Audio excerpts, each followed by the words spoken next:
Bienvenidos a este tiempo devocional, Cita con Jesús, un espacio diseñado para aquellos que desean iniciar cada día de la mano de Papá Dios. Dirigen pastores Luis Eduardo Álvarez y Amparo Ramos. Muy buenos días, amada familia. Bienvenidos a nuestro tiempo devocional Cita con Jesús. Saludamos en esta hora a todos los que están conectados a través de Facebook, a través de YouTube. Saludo especial para todos los que nos siguen allí en Maryland, en Virginia, en Puerto Rico, en Colombia, Pensilvania, la Florida, Cuba. Saludo especial a Junior y Cuba. Igualmente saludamos en Colombia a toda nuestra gente, nuestras familias, Ecuador, Perú, Venezuela. Saludo especial a todos.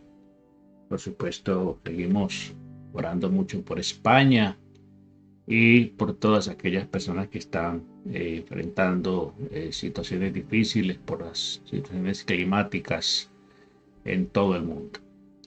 Bueno, en esta hora estamos en nuestro tiempo devocional, en este día sábado 9 de noviembre. Se nos está acabando el año y aquí estamos siempre, como siempre, al pie del cañón, llevando el mensaje inspirador de la palabra del Señor. Así que vamos a darle gracias a nuestro buen Dios en esta mañana por permitirnos una vez más comenzar el día delante de su presencia. Amado Dios, en el nombre precioso de Jesús, te damos infinitas gracias por permitirnos hoy, Señor, oh Dios del cielo, el privilegio de estar contigo, Señor, de comenzar este día, Señor, oh Dios del cielo, en tu presencia, donde hay plenitud de gozo y delicias a tu diestra para siempre, Señor. Aquí estamos, bendito Dios del cielo, agradecidos, Señor, por tu amor, por tu misericordia, por tu bondad, porque tú eres bueno, Señor, oh Dios del cielo. Gracias, Dios del cielo. Bendito eres tú, Señor. Gracias, Dios del cielo. Bendito eres tú, Señor. El salmista dice en el Salmo 63, oh Dios, tú eres mi Dios, yo te busco intensamente. Mi alma tiene sed de ti, todo mi ser te anhela, cual tierra seca y sedienta sin agua. Te he visto en el santuario y he contemplado tu poder y tu gloria. Tu gran amor es mejor que la vida, por eso mis labios te alabarán. Te bendeciré mientras vivo, y alzando mis manos te invocaré, y mi alma quedará satisfecha, como de un suculento banquete, y con labios de júbilo te alabará mi boca. Gracias, Dios del cielo, por ser tan bueno, por ser, Señor, oh Dios, nuestro Dios y nuestro Padre, por ser Padre, por ser, Señor, oh Dios del cielo, nuestro sanador, nuestro libertador, nuestro proveedor. Bendito eres tú, Señor. Gracias, Dios del cielo. Gracias, Señor, porque nos regocijamos en el Dios de nuestra salvación. Saber que tú eres, bendito Señor, el creador del universo y el que gobierna, Señor, en todo el universo. Bendito eres tú, Señor. Te alabamos, bendecimos tu nombre y te glorificamos. En el nombre precioso de Cristo Jesús. Amén, amén y amén.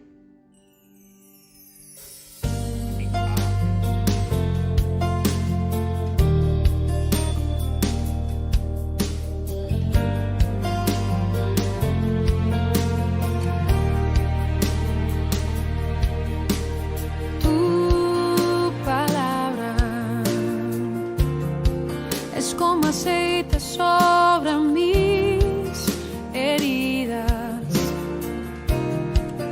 es el agua en el desierto y el calor en el invierno. Tu palabra. Así es, Señor, tu palabra, Señor, tu palabra es nuestro alimento, tu palabra es nuestra guía, nuestra medicina, Señor. Aquí estamos, rendidos delante de tu presencia, Señor. Bendito eres. Bueno, familia, esta mañana vamos a continuar entonces con temas que iniciamos en el día de ayer acerca de la sana doctrina. ¿Qué es la sana doctrina? Eh, es muy importante que nosotros comprendamos realmente los peligros a los cuales nos enfrentamos en estos tiempos de mucha información, tiempos de falsas noticias. Así como hay falsas noticias, también hay falsas doctrinas, falsas enseñanzas. Hay falsedad en todo. Entonces, estuvimos hablando un poco ayer acerca de esta situación que enfrentaba la iglesia primitiva y, y que nosotros en este tiempo pues no somos la excepción, que debemos estar muy apercibidos en cuanto a lo que es la sana doctrina. Y estuvimos hablando acerca de qué es la sana doctrina. La sana doctrina tiene que ver realmente con la palabra del Señor. Todo lo que está escrito en la palabra del Señor, porque es el manual de vida, es la palabra de Dios, no es la palabra de un hombre. Debemos tenerla en cuenta. Entonces la doctrina sana o saludable proporciona digamos, un derrotero, un patrón que si se sigue va a promover la fe del cristiano y va a llevarle a vivir la vida abundante, la vida con propósito que el Señor vino a darnos. La sana doctrina es una herencia muy valiosa que Dios nos ha dado y que se debe transmitir de generación a generación. Hoy por hoy la fe de muchas personas, sobre todo de muchos jóvenes, se ha diluido, ¿cierto? Muchos jóvenes son agnósticos, son incrédulos, son ateos, muchos, ¿cierto? Precisamente porque los padres no hicieron la tarea. Los padres no tuvieron el cuidado, se les proveyeron de todo a sus hijos, pero no les proveyeron una seguridad de salvación, no les proveyeron la verdad. Recordemos que Jesucristo es la verdad. Yo soy el camino, la verdad y la vida, dijo el Señor. Nadie viene al Padre sino por mí. Entonces, la sana doctrina es predicar lo que está realmente en la Biblia, lo que está establecido en los 66 libros de la Biblia, sin salirnos de ella, ni quitarle ni añadirle absolutamente nada. Entonces, es muy importante que nosotros entendamos las advertencias que nos hacían los apóstoles, ¿cierto? El mismo Señor Jesucristo nos advirtió lo que sucedería en los postreros días. El apóstol Pedro, por ejemplo, dice, si alguno hable conforme a la palabra de Dios, si alguno enseña o ministra, enseñe y ministre conforme al poder de Dios, que poder de Dios que Dios le ha dado, para que en todo Dios sea glorificado por Jesucristo, a quien pertenece la gloria, el imperio por los siglos de los siglos. Bueno, ahí está, queremos enseñar conforme a la palabra de Dios, no conforme a pensamientos, ni conforme a ideologías, ni conforme a dogmas, sino conforme a la palabra del Señor. Dice el apóstol Pablo, también, recordemos lo que nos decía en Gálatas capítulo 1, verso 7, dice que más si aún nosotros o un ángel del cielo os anunciare otro evangelio diferente del que os hemos anunciado, sea anatema. ¿Sí? Ahí habla de cómo el apóstol Pablo pues tenía que advertirles a ellos que si aún él mismo se iba a torcer, se iba a desviar del camino y les iba a enseñar algo diferente, se consideraría anatema. Bueno, estuvimos hablando también de la piedad, ¿cierto? Recuerde que hablamos de la piedad, dice Primera de Timoteo 6, del 3 al 4, si alguno enseña otra cosa y no se conforma a las sanas palabras de nuestro Señor Jesucristo y a la doctrina que es conforme a la piedad, dice allí la palabra del Señor, está envanecido, nada sabe y delira acerca de cuestiones y contiendas de palabras, blasfemias, malas sospechas, disputas necias de hombres corruptos que de entendimiento y privados de la verdad, que toman la piedad como fuente de ganancia apártate de ellos, apártate de los tales. Y aquí juega un papel muy importante la piedad, ¿sí? ¿Qué es la piedad? La piedad es devoción, devoción a Dios, devoción a su palabra. Incluye la idea de tener temor de Dios, obediencia a Dios y a sus mandamientos, y que se traduce en una vida de fe. O sea que la piedad es la doctrina puesta en acción, ¿sí? Es la práctica, es la vida práctica, la doctrina practicada en la vida del creyente. Eso es la piedad. Una persona piadosa es cuando vive ajustado de acuerdo a los principios de la palabra del Señor. Esa es una persona piadosa, ¿sí? Tenemos la tendencia a pensar de que una persona piadosa es la que da de pronto.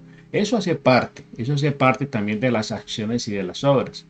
Pero la piedad se le atribuye a una persona que es generosa con una persona que está en necesidad. Hablamos también de que la sana doctrina es completamente pura, completamente sana, ¿sí?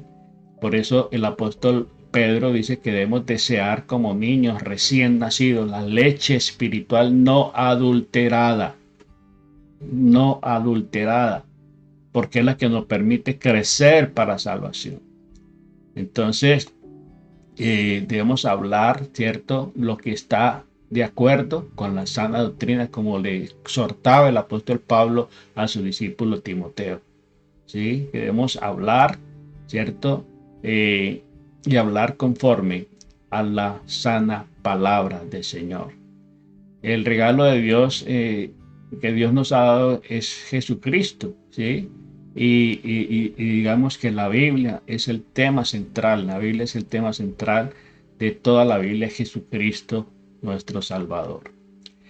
También hablamos de que la sana doctrina es pura, ¿sí? No tiene alteración, no tiene absolutamente nada dañino para la persona, para el Hijo de Dios, para el hombre.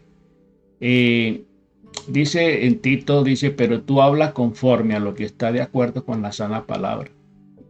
Preséntate tú ante todo como ejemplo de buenas obras en la enseñanza, mostrando integridad, seriedad, palabra sana y irreprochable, de modo que el adversario, el diablo, se avergüence y no tenga nada malo que decir de vosotros.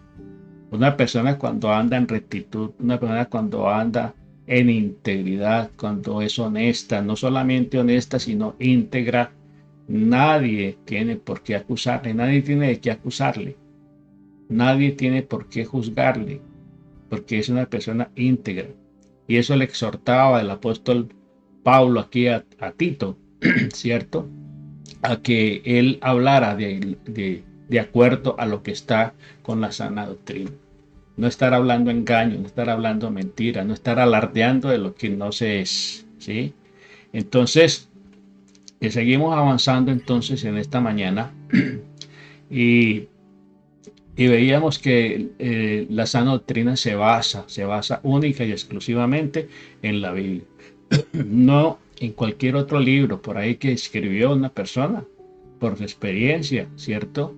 Sino que se basa en las sagradas escrituras. Timoteo 3:16 dice: toda la escritura es inspirada por Dios. Segunda de Timoteo 3:16.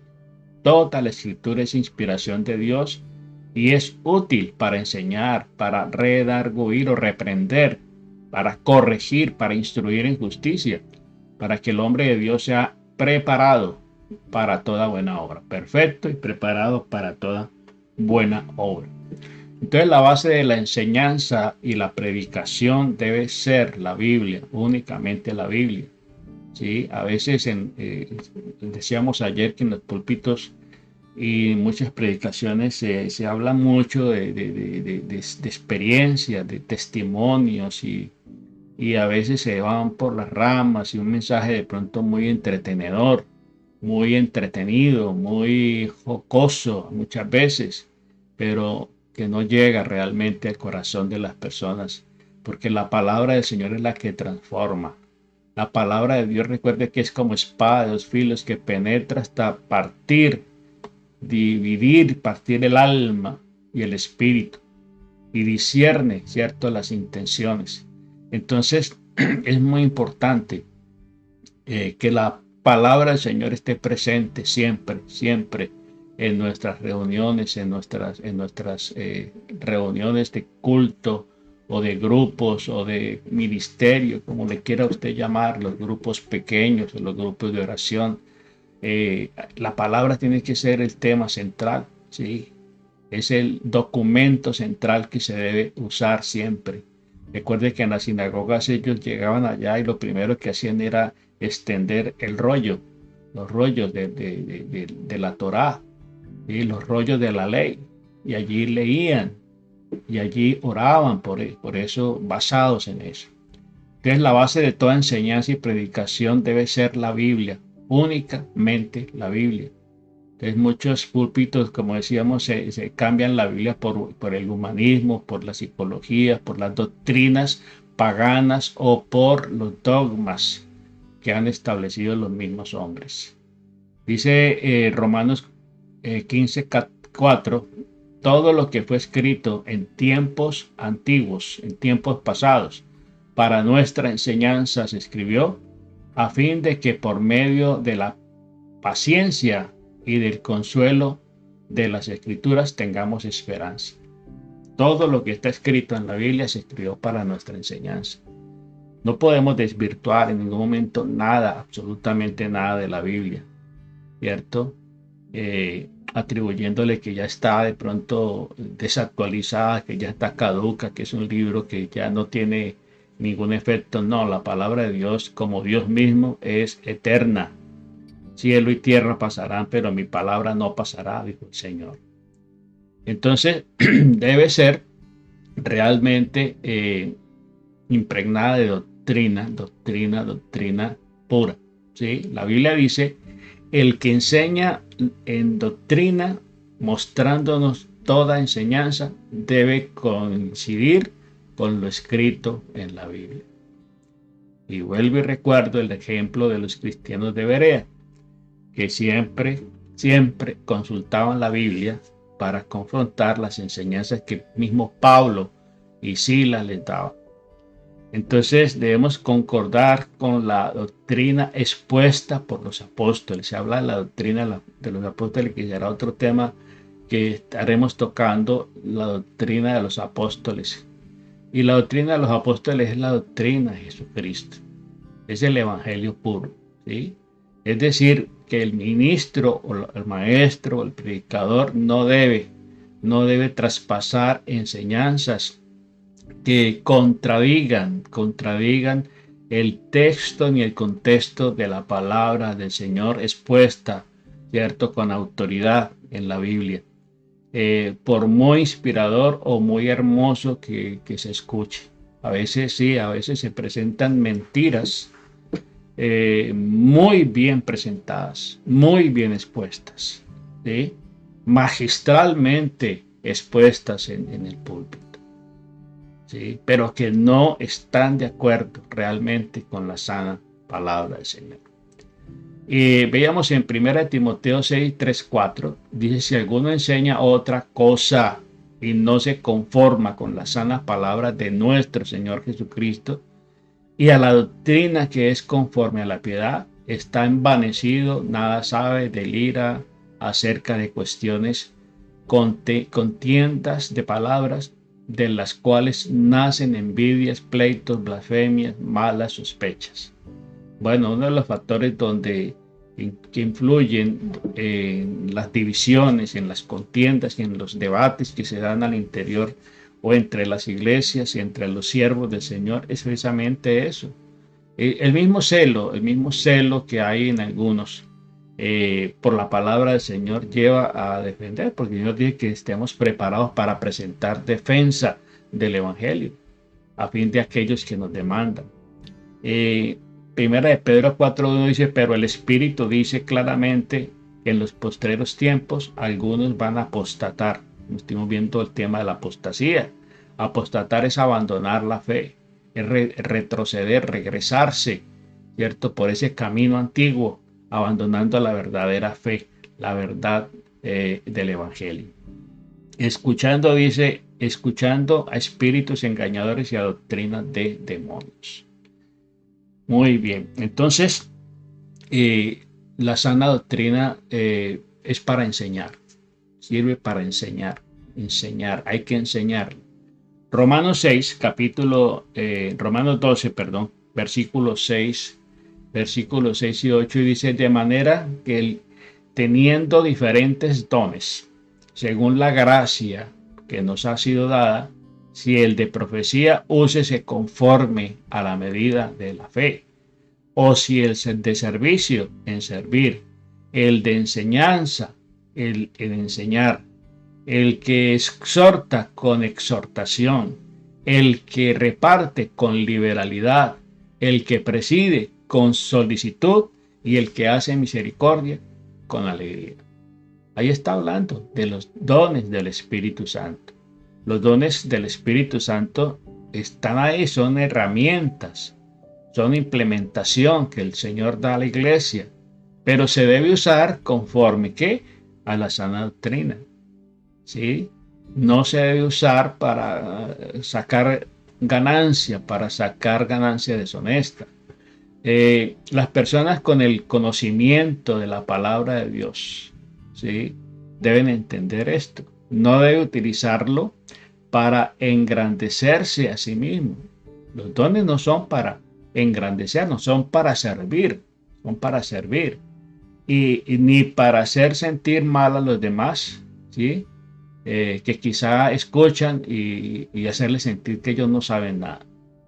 ¿Sí? Hacerlos sentir mal, hacerlos sentir despreciables porque no conocen lo que la otra persona conoce.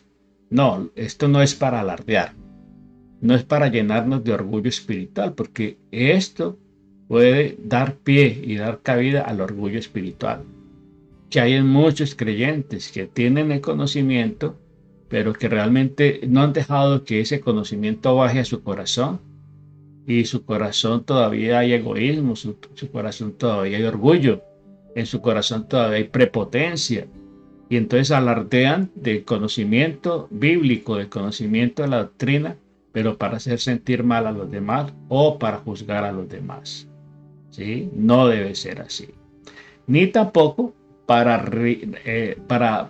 sembrar rivalidad con otras personas para ver quién tiene la razón y para ver quién sabe más y para saber quién es el que está equivocado, como los famosos debates que vemos en las redes sociales entre cristianos, entre pastores de una denominación, de otra denominación, entre curas católicos y pastores cristianos, unos debates que realmente son como un show, son como una pelea de boxeo en un cuadrilátero. Se suben allá y hay una audiencia y ellos ahí debaten. Y entonces realmente eso para poco aprovecha. Bueno, eso lo puede aprovechar el enemigo para sembrar más confusión, para sembrar más desconfianza en los escépticos, en las personas incrédulas. Y dice, ve, ahí están los cristianos agarrados, enfrentados, ¿sí?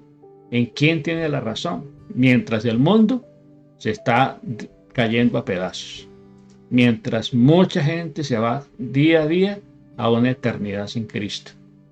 Entonces la gente está entretenida en su show mediático, ¿sí? Entonces no es para rivalizar, la sana doctrina es para enseñar, sino que debe enseñar para que el pueblo de Dios, sea edificado y conozca más del Señor y conozca más de su palabra. En Hechos capítulo 18, vamos a buscar el libro de Hechos capítulo 18. Nos dice aquí la palabra del Señor, versículo 24. Hechos 18, 24.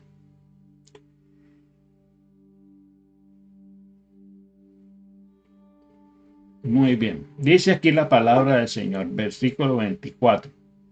Por aquel entonces llegó a Éfeso un judío llamado Apolos, natural de Alejandría, Era un hombre ilustrado y poderoso en el uso de las escrituras.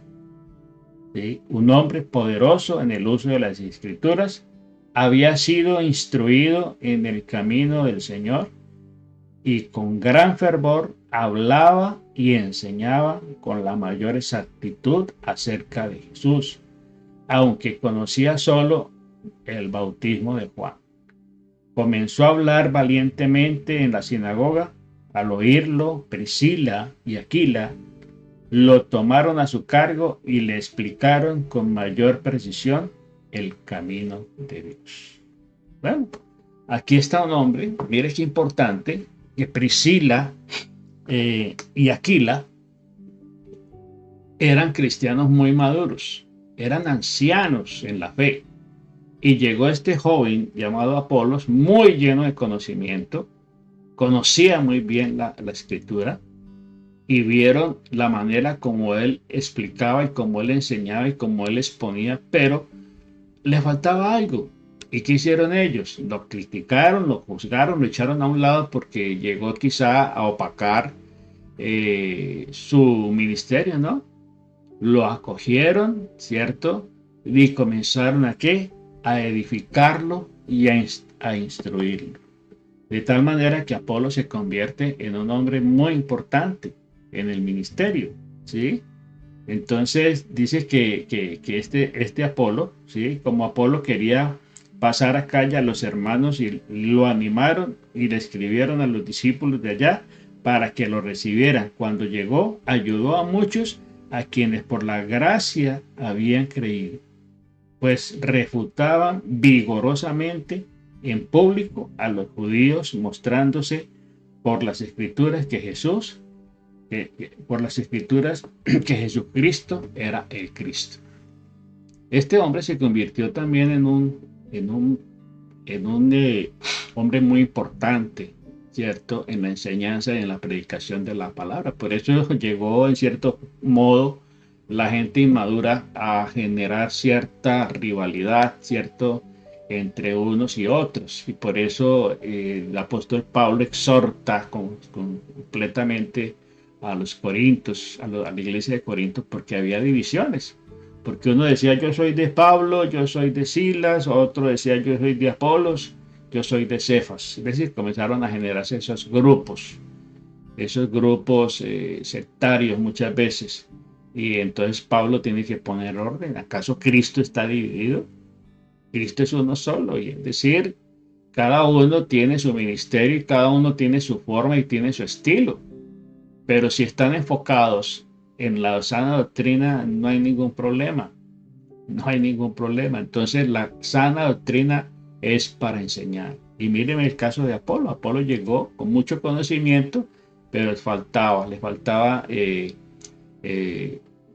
entender muchas cosas, y ahí estaban los cristianos maduros para enseñarle y para instruirle a fin de que se convirtiera en un hombre, en un instrumento útil en las manos del Señor. Luego, la sana doctrina también debe ser explicada muy bien y aclarada, ¿cierto? La misma Biblia se explica a sí misma y se aclara a sí misma. En Lucas capítulo 24, verso 44, nos dice aquí la palabra del Señor. Y les dijo, estas son las palabras que os hablé estando aún con vosotros, que era necesario que se cumpliese todo lo que está escrito de mí en la ley, y de Moisés y en los profetas, y los salmos. Entonces les abrió el entendimiento para que comprendiesen las escrituras. Aquí él les aclara muchas cosas que él les había hablado, pero no las entendían, no las comprendían, acerca de los padecimientos, acerca de su muerte, acerca de la cruz, de la crucifixión. Ellos no lo comprendían. Dios dice que entonces él les abrió el entendimiento para que comprendiesen estas escrituras. Entonces, cuando enseñamos la palabra del Señor, recordemos que es el Espíritu Santo el que está allí para ayudarnos, para respaldarnos y para abrirle el corazón a la persona, al oyente, a la persona que está recibiendo el mensaje. Entonces, cuando enseñamos la palabra de Dios, debemos explicar y darle el sentido bíblico de lo que significa cada pasaje que exponemos. No se trata de leer el pasaje, hay que tratar de explicarlo. Como lo hacía el Señor predicaba a las multitudes. Y muchos quizás se iban sin saber qué era lo que decía el Señor, sin entenderlo. Pero había un grupo de personas como los discípulos que se quedaban y entonces le preguntaban, ¿qué quisiste decir? Sobre todo con las parábolas, ¿sí?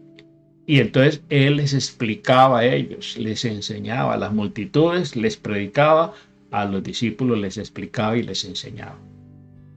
Entonces debemos mostrar ese interés para poder recibir esa enseñanza y para que busquemos la explicación del texto que nos ha sido citado. Esta necesidad es evidente cuando se enseña a diferentes grupos de personas. Llegan personas nuevas, llegan personas de otros lados que quizá tienen un conocimiento diferente, una creencia diferente. Bueno, a ellos hay que explicarles muchas cosas. Recordemos a Felipe y el eunuco. ¿Sí? Este hombre venía leyendo al profeta Isaías, y el Espíritu llevó a Felipe a acercarse a él. Y el Felipe le pregunta al eunuco, ¿sabes de qué estás? ¿De quién habla lo que estás leyendo? Y él dijo, pues, ¿cómo voy a saber si no hay quien me explique? Y entonces Felipe comenzó a explicarle a él de quién hablaba el profeta Isaías en esa profecía. Y le dijo, bueno, esa profecía habla de Jesús de Nazaret. Habla de Jesús de Nazaret. Y entonces le cuenta lo que pasó con Jesucristo y terminó siendo bautizado. Dijo, aquí hay aguas que impide que yo sea bautizado. Este hombre importante de ese reino lejano se bautiza, ¿sí? Se bautiza inmediatamente en la fe. Entonces, la sana doctrina es para enseñar y para ser aclarada. Entonces dice que nosotros, usted y yo, debemos siempre estar listos y preparados para enseñarla y para aplicarla y aclarar las dudas de aquellas personas que están con dudas en su cabeza. Porque no se puede enseñar de la misma forma a niños, a jóvenes, adultos o ancianos. Por eso es importante que las iglesias tengan sus ministerios. Y las congregaciones deben tener sus ministerios. Nuestra congregación siempre hemos tratado de llenar todos los espacios, de llenar todos los roles, digámoslo así. Porque no es lo mismo el sermón del sábado, el domingo, la reunión general es un sermón general y más que todo evangelístico, ¿sí? De consolación y exhortación. Pero hay temas que deben ir exclusivamente hacia un grupo específico, ¿sí?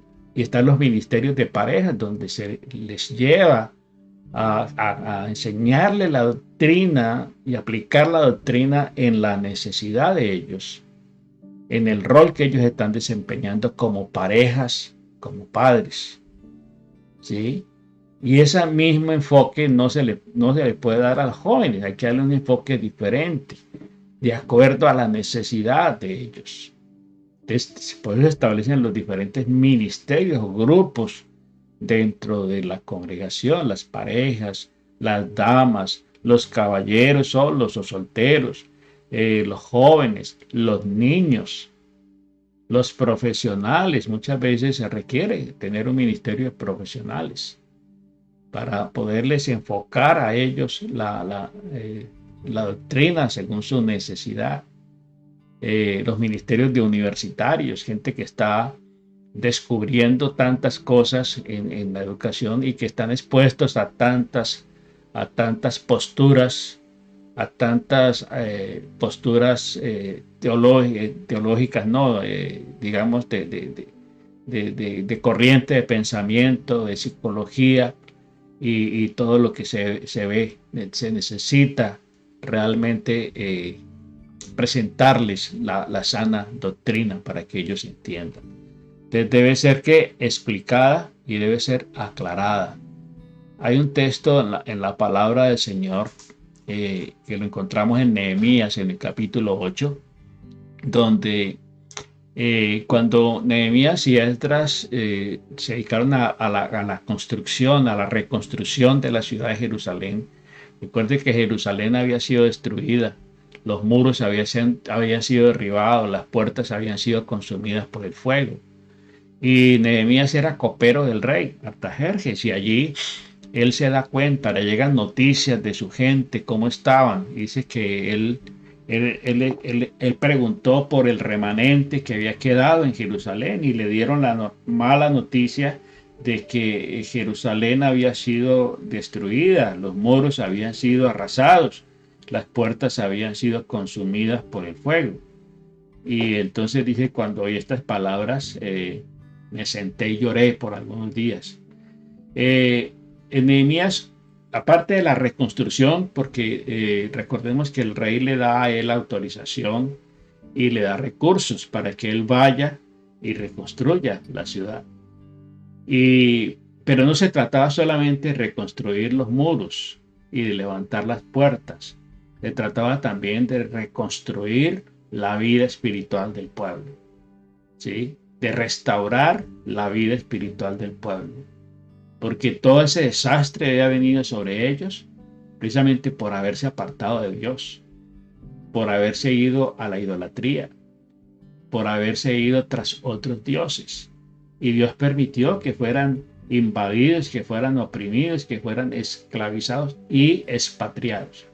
Fueron esparcidos y llevados cautivos. Muchos de ellos fueron llevados cautivos.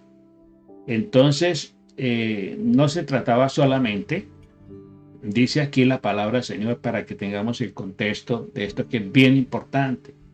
En el mes vamos a buscarlo en la versión Reina Valera, que es la más común. Palabra de Nehemías, hijo de Hilcías: aconteció que en el mes de Quisleo, en el año 20, estando yo en Susa, capital del reino, que vino Hanani, uno de mis hermanos, con algunos de los varones de Judá, y les pregunté por los judíos que habían escapado, que habían quedado de la cautividad, y por Jerusalén. Y me dijeron: el remanente, los que quedaron en la cautividad allí en la provincia, están en gran mal y afrenta.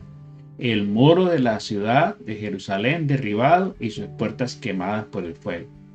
Cuando oí estas palabras me senté y lloré, hice duelo por algunos días, y ayuné y oré delante del Dios de los cielos, y dije: te ruego, oh Jehová, Dios de los cielos, fuerte, grande, temible, que guardas el pacto y la misericordia de los que te aman y guardan tus mandamientos, esté ahora atento tu oído y abiertos tus oídos para oír la oración de tu siervo, que hago ahora delante de ti, de día y de noche, por los hijos de Israel, tus siervos, y confieso los pecados de los hijos de Israel que hemos cometido contra ti. Sí, yo y la casa de mi padre hemos pecado en extremo, nos hemos corrompido contra ti. No hemos guardado tus mandamientos, se han apartado de los mandamientos. Ahí está una primera parte que es muy importante. Nos hemos apartado y no hemos guardado tus mandamientos, estatutos y preceptos que diste a Moisés tu siervo. Acuérdate ahora de la palabra que diste a Moisés tu siervo, diciendo: si vosotros pecareis, yo os esparciré, dispersaré por los pueblos. Pero si os volvéis a mí y guardareis mis mandamientos y los pusiereis por obras, aunque vuestra dispersión fuera hasta el extremo de los cielos, de allí os recogeré y os traeré al lugar que escogí para hacer habitar allí mi nombre. Ellos pues son tus siervos y tu pueblo, los cuales redimiste con tu gran poder y con tu mano poderosa. Te ruego, oh Jehová, esté ahora atento tu oído a la oración de tu siervo y a la oración de tus siervos, quienes desean reverenciar tu nombre. Concede ahora buen éxito a tu siervo y dale gracia delante de aquel varón, porque yo servía de copero al rey. Y aquí está, Nehemías era el copero del rey. Y cuando le llega esta noticia, mire la actitud de este hombre, comprometido con su pueblo, a pesar de estar cautivo, estar en una buena posición, porque Nehemías estaba en una buena posición, era copero del rey, ¿sí? Copero del rey. Entonces, pero sin embargo, él no fue egoísta, no fue ajeno a la necesidad y se comprometió con el pueblo. Entonces, en el versículo 8, bueno, ellos levantan los muros de la ciudad, pero en el capítulo 8 encontramos algo extraordinario.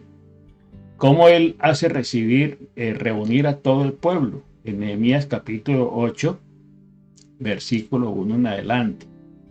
Dice, y se juntó todo el pueblo como un solo hombre en la plaza que está delante de la puerta de las aguas. Y dijeron a Esdras, el escriba, que trajese el libro de la ley de Moisés, la cual Jehová había dado a Israel. Y el sacerdote Esdras trajo la ley delante de la congregación, así de hombres como de mujeres, y todos los que podían entender. Hasta los niños estaban allí, ¿sí? Los niños que podían entender. ¿Y qué pasó?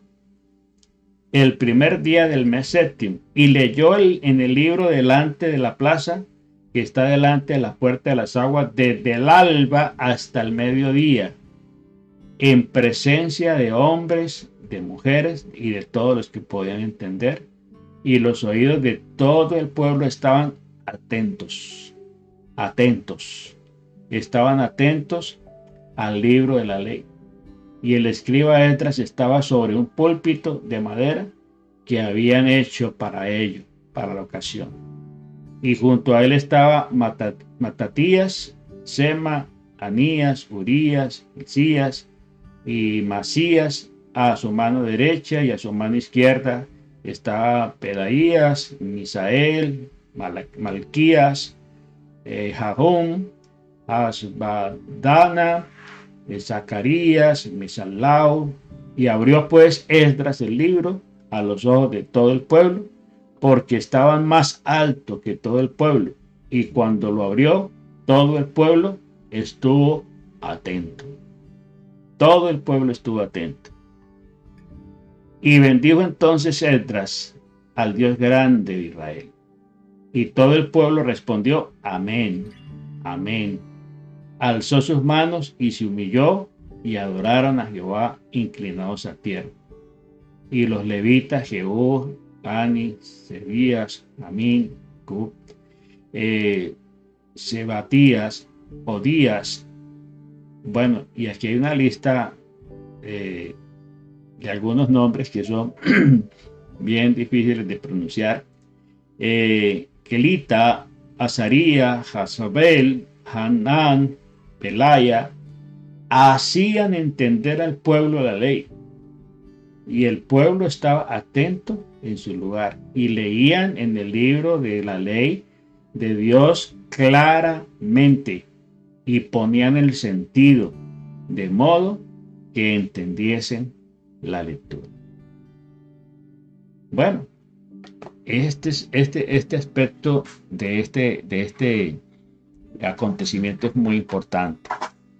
En la tarde, en la reunión familiar unánimes, estaremos profundizando más acerca de este episodio de la restauración espiritual del pueblo de Dios y cómo se dio esa restauración espiritual del pueblo de Israel con la sana doctrina, con la palabra del Señor,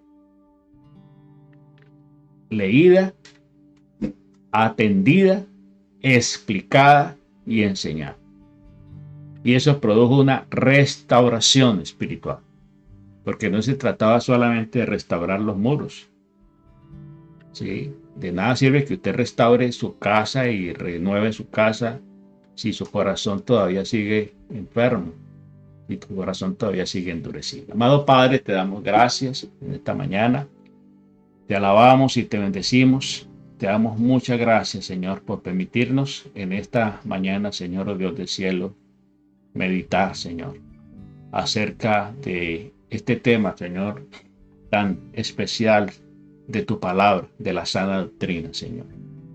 Queremos cada día, Señor, mirarte a ti, Señor, oh Dios del cielo, con atención. Mirarte con suma reverencia, Señor. Escuchar tu palabra, Señor, oh Dios del cielo, viva y eficaz. Gracias, Dios del cielo, por permitirnos comprender, Señor, cada día la importancia de tu palabra en nuestra vida. La sana doctrina, Señor, que está basada única y exclusivamente en tu palabra, Señor. Gracias, Dios. Ayúdanos a comprender cada día más y más de ella, Señor. Abre nuestro entendimiento, Espíritu Santo. Abre nuestros ojos, nuestros oídos. Ilumínanos, Señor, tu palabra. Y sobre todo, Señor, ayúdanos a bajarla al corazón, Señor, para que se convierta, Señor, oh Dios, en carne, nuestra carne y hueso de nuestro hueso, Señor. Y podamos vivir, Señor, oh Dios del cielo, como verdaderos hijos tuyos. Nosotros te alabamos y te bendecimos y te damos muchas gracias, Señor. En Cristo Jesús. Amén, amén y amén. Bueno, familia, Dios les bendiga ricamente. Nos vemos 6:30 de la tarde en nuestro tiempo de reunión unánimes. Bendiciones para todos y feliz día.